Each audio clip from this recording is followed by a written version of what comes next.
Hello everyone, আসসালামু আলাইকুম। কি অবস্থা সবার? তো এই সুন্দর ফ্লাওয়ার ভাসটা কিভাবে বানালাম এটাই আজকে আপনাদের দেখাবো। আমি এটা বানানোর জন্য এখানে বড় সাইজের কাচের বোতল নিয়েছি। এখানে আমি পাটের রশি ব্যবহার করছি। ফ্লাওয়ার ভাসটাকে ডিজাইন করার জন্য আমি এখানে ছোট ছোট মিরর নিয়েছি। এখন পুরো বোতলটাকে পাটের রশিটা দিয়ে পুরো কভার করতে হবে পেঁচিয়ে পেঁচিয়ে। বোতলের মুখের দিক থেকে রশিটা পেঁচানো শুরু করলে এটা ইজি হবে পেঁচানো। এই তো বোতলের মুখের দিকটা আমার কভার করা শেষ। এখন আমি পুরো বোতলটাকে রশি দিয়ে কভার করে নিব।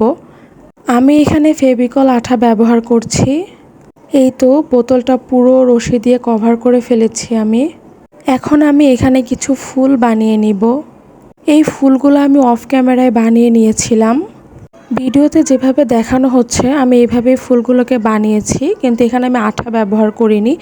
এখানে আমি সুতো দিয়ে সেলাই করে নিয়েছিলাম। ফুলগুলো বানানো শেষ হলে আমি মিররগুলো আঠা দিয়ে লাগিয়ে নিয়েছি। এখন আমি ফুলগুলোকে বোতলের একপাশে লাগিয়ে নিব। এই তো আমার ফ্লাওয়ার ভাসটা রেডি। কেমন হয়েছে অবশ্যই কমেন্ট করে জানাবেন। ভিডিওটি ভালো লেগে থাকলে অবশ্যই ফ্যামিলি অ্যান্ড ফ্রেন্ডসদের সাথে শেয়ার করবেন। Thank you for watching.